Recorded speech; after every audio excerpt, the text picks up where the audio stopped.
English with বিপুল দেবনাথ এর সকলকে স্বাগতম। ডিয়ার লার্নার্স, আজ আমি তোমাদের কমপ্লিটিং সেন্টেন্স বিষয়ে দেখাবো। কমপ্লিটিং সেন্টেন্স বিষয়টিকে আমি 3টি ভাগে বিভক্ত করে দেখাবো। তো আজ আমরা পার্ট 1 দেখব। তো কমপ্লিটিং সেন্টেন্স শুরু করার আগে কিছু বিষয় আমাদের মাথায় রাখা দরকার। কমপ্লিটিং সেন্টেন্সে ইনকমপ্লিট একটি বাক্য দেওয়া থাকে এবং সেই বাক্যটিকে পূর্ণ করতে হয়। আমাদের অবশ্যই মনে রাখতে হবে যে কমপ্লিটিং সেন্টেন্স আমরা শুধু একটি ওয়ার্ড দ্বারা অসম্পূর্ণ অংশ কমপ্লিট করব না, আমাদেরকে একটি ক্লজ ব্যবহার করতে হবে অসম্পূর্ণ বাক্যটি সম্পূর্ণ করার জন্য। তো চলো স্টুডেন্টরা আমরা আলোচনায় চলে যাই। Rule 1, it is time plus for plus personal object plus to plus verb present form। অর্থাৎ অসম্পূর্ণ বাক্যাংশে যদি আমরা it is time plus for এরকম দেখি, তাহলে আমরা পরে একটি পার্সোনাল অবজেক্ট ব্যবহার করব এবং প্লাস টু প্লাস ভার্বের প্রেজেন্ট ফর্ম ব্যবহার করব। আমরা এক্সাম্পল দেখি। it is time for us to attack the enemy. It is time for them to start the work. Like this. It is time যদি থাকে তাহলে আমরা পরবর্তীতে একটি পার্সোনাল অবজেক্ট ব্যবহার করব, তারপর টু প্লাস ভার্ব দিয়ে আমরা বাক্যটি সম্পূর্ণ করতে পারি। Rule 2, it is time oblique high time plus subject.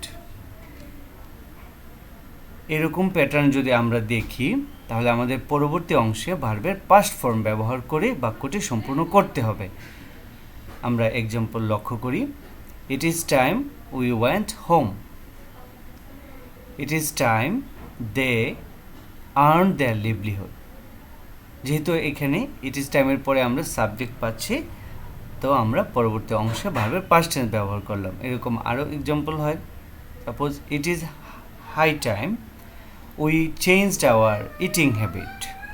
Like this. আমরা যদি পরবর্তী রুলে যাই, আমরা দেখব যে present indefinite plus as if oblique as though. তো সেক্ষেত্রে আমাদের বাক্যাংশটি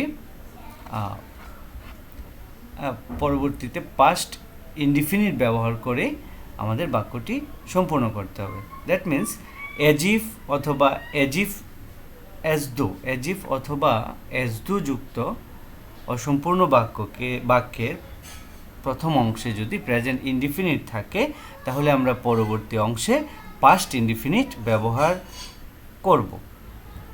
example, he tells the story as if. Okay, তো যেহেতু আমরা অ্যাজ ইফের পূর্বে আমরা প্রেজেন্ট ইনডিফিনিট ভার্ব পাচ্ছি টেলস, সো আমরা পরবর্তী অংশে ভার্বের পাস্ট টেন্স ব্যবহার করলাম he knew it. Okay, he runs fast as though. He আমরা বিভার ব্যবহার করলাম, সেক্ষেত্রে আমরা ওয়ার ব্যবহার করলাম হি ওয়ার এ ম্যাড ম্যান। আমরা রাইট ফর্ম ভার্বে এই রুলগুলো পড়েছি, তখন আমরা শুধু ভার্বের সঠিক ব্যবহারটি করেছি। তো এখানে আমাদের একটি সম্পূর্ণ বাক্য করতে হবে আমাদের, তাই সেই রুলগুলো মাথায় রেখে আমরা এই কাজগুলো করতে পারি খুব সহজে। They donate money as if they were rich man. Okay, rule 4, as if oblique as though এর পূর্বে যদি পাস্ট ইনডিফিনিট থাকে, তাহলে আমরা পরবর্তী অংশে পাস্ট পারফেক্ট টেন্স ব্যবহার করে বাক্যটি সম্পূর্ণ করব। Example, he told the story as if he had known it. So আমরা এখানে ব্যবহার করলাম হি হ্যাড নোন ইট। যেহেতু আমাদের বাক্যের প্রথম অংশে অর্থাৎ অ্যাজ ইফের পূর্বে আমরা পাস্ট টেন্স, তাই আমরা পরবর্তী অংশে পাস্ট পারফেক্ট টেন্স ব্যবহার করলাম।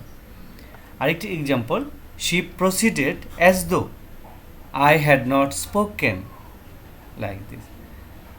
তো আমরা এই রুল 3 এবং 4-এ আমরা as if O as though এর ব্যবহার পেলাম।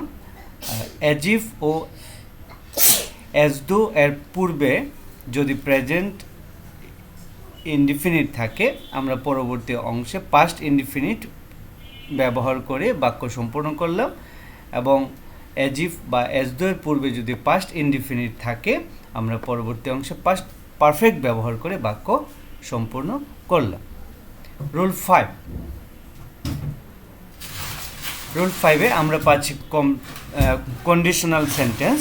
তো ইফ যুক্ত বাক্য, শর্তমূলক বাক্য বলে থাকি আমরা কন্ডিশনাল সেন্টেন্সে 3টি কন্ডিশনাল পেয়ে থাকি: present conditional, past conditional and perfect conditional. তো রুল 5-এ আমাদের আছে প্রেজেন্ট কন্ডিশনাল। তো প্রেজেন্ট কন্ডিশনাল হচ্ছে ইফ যুক্ত অংশে যদি প্রেজেন্ট ইনডিফিনিট টেন্স থাকে, তাহলে আমরা পরবর্তী অংশে ফিউচার ইনডিফিনিট টেন্স ব্যবহার করি। তো আমরা ফিউচার ইনডিফিনিট টেন্সের স্ট্রাকচার সকলে জানি, subject plus shall will plus ভার্বের প্রেজেন্ট ফর্ম। ওকে, আমরা এখন এক্সাম্পল দেখব। If it rains, if it rains এই অংশে আমাদের রয়েছে কি প্রেজেন্ট ইনডিফিনিট। সো আমরা পরবর্তী অংশে আমরা ফিউচার ইনডিফিনিট টেন্স ব্যবহার করব। If it rains we shall go, if it rains we shall go. পরবর্তী example, if he wants I shall help him, if you play in the rain you will catch cold, like this. আচ্ছা, so আমরা dear learners আমরা শিখলাম যে if যুক্ত অংশে যদি present indefinite tense থাকে অসম্পূর্ণ বাক্যে, তাহলে আমরা পরবর্তী অংশে ফিউচার ইনডিফিনিট টেন্স ব্যবহার করে বাক্যটি সম্পূর্ণ করব। এবার আমরা আসি পাস্ট কন্ডিশনাল। রুল 6 পাচ্ছি আমরা past conditional. So past conditional অংশে আমরা দেখি ইফ প্লাস পাস্ট ইনডিফিনিট যদি থাকে, তাহলে আমরা পরবর্তী অংশে উড, কুড প্লাস ভার্বের প্রেজেন্ট ফর্ম ব্যবহার করে আমরা বাক্যটি সম্পূর্ণ করব। Example, if he came, so here came is the past tense, if plus past tense. So আমরা পরবর্তী অংশে সাবজেক্ট প্লাস উড ব্যবহার করলাম, I would go, I would go. আমরা পরবর্তী এক্সাম্পল দেখব, if they wanted we would help him. আমরা অন্যভাবে কমপ্লিট করতে পারি, suppose if they wanted we would go there, if I had a typewriter I would type the letters, like this. Rule 7, আমরা if plus past perfect, অর্থাৎ যদি আমরা perfect conditional থাকে আমাদের প্রথম অংশে if plus past perfect, আমরা পরবর্তী অংশে would have, could have plus past participle form of verb ব্যবহার করে আমরা অসম্পূর্ণ বাক্যটি কমপ্লিট করব। আমরা এক্সাম্পল দেখি, ইফ আই হ্যাড সিন হিম, এই অংশে I had seen him, I had seen হিম, এখানে আমরা had, I had seen him, had seen, অর্থাৎ এখানে আমরা পাস্ট পারফেক্ট টেন্স পাচ্ছি। যেহেতু ইফ প্লাস পাস্ট পারফেক্ট, তাই আমরা পরবর্তী অংশে আমরা উড হ্যাভ বা কুড হ্যাভ, অর্থাৎ আমরা এখানে কুড হ্যাভ ব্যবহার করে বাক্যটি কমপ্লিট করলাম। ইফ আই হ্যাড সিন হিম, আমি যদি তাকে দেখতাম, I could have told him the news. আমরা অন্যভাবে কমপ্লিট করতে পারি, তোমরা অন্যভাবে করতে পারো, যেমন if I had seen him I would have called him, like this. If they had started earlier they could have got the train. If she had tried, she would have succeeded. Like, okay, students, আমরা এখন rule 8 দেখব। had plus verb plus past participle form, এরকম structure যদি আমরা পাই অসম্পূর্ণ বাক্যে, তাহলে আমরা পরবর্তী অংশে would have, could have plus past participle, এটা পারফেক্ট কন্ডিশনালের একটা বিষয়। had I seen him, I would have given him the news. Had he wanted, যদি সে চাইতো, they would have helped him. Had I possessed a vast property, I would have established a college. So আমরা had plus verb plus past participle এরকম structure যুক্ত সম্পূর্ণ বাক্যকে আমরা পরবর্তী অংশে would have, could have plus past participle of verb ব্যবহার করে আমরা কমপ্লিট করব। সুপ্রিয় শিক্ষার্থীরা, আমরা রুল 9 যদি দেখি, if plus subject plus were, এইরকম অংশ যদি আমরা পাই, তাহলে আমরা উড প্লাস ভার্বের প্রেজেন্ট ফর্ম ব্যবহার করে বাক্য সম্পূর্ণ করব। যেমন if I were a king, so I could help the poor. These kind of sentences are called unreal past. So if we find unreal past, that means if plus subject plus where, তাহলে আমরা পরবর্তী অংশে would plus ভার্বের present form ব্যবহার করব। if I were king, I could help the poor. if I were you, আমি যদি তুমি হতাম, it's not possible, but it is called unreal past. if I were you, I would not do this. Okay. Rule 10, আমরা rule 10-এ দেখি present oblique future indefinite tense plus when oblique after, এরকম যদি আমরা স্ট্রাকচার পাই, যেমন you can go to sleep when, when এর পরবর্তী অংশে আমরা প্রেজেন্ট পারফেক্ট টেন্স ব্যবহার করব। হোয়েন অর আফটারের পূর্বে প্রেজেন্ট অথবা ফিউচার ইনডিফিনিট টেন্স থাকলে আমরা পরবর্তী অংশে প্রেজেন্ট পারফেক্ট টেন্স ব্যবহার করব। Okay, fine. You can go to sleep when you have taken your dinner. So হোয়েনের পূর্বে আমরা প্রেজেন্ট ইনডিফিনিট পাচ্ছি, পরবর্তী অংশে আমরা প্রেজেন্ট পারফেক্ট করলাম।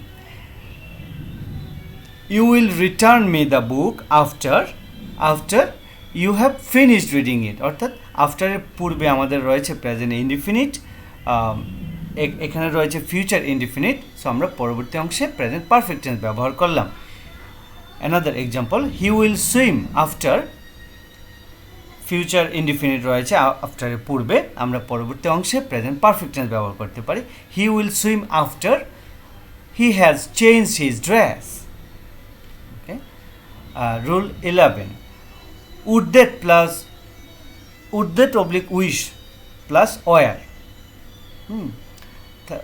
Would that oblique I wish থাকলে আমরা প্লাস ওয়ার প্লাস আমরা সুইটেবল ফ্রেজ দ্বারা আমরা বাক্য সম্পন্ন করতে পারি। যেমন I wish I were king, আমাদের অসম্পূর্ণ অংশে আই উইশ অথবা উড দ্যাট প্লাস সাবজেক্ট এটুকু অংশ দেওয়া থাকবে, তো পরবর্তী অংশে আমরা ওয়ার প্লাস সুইটেবল ওয়ার্ডস যুক্ত করে আমরা বাক্য সম্পূর্ণ করব।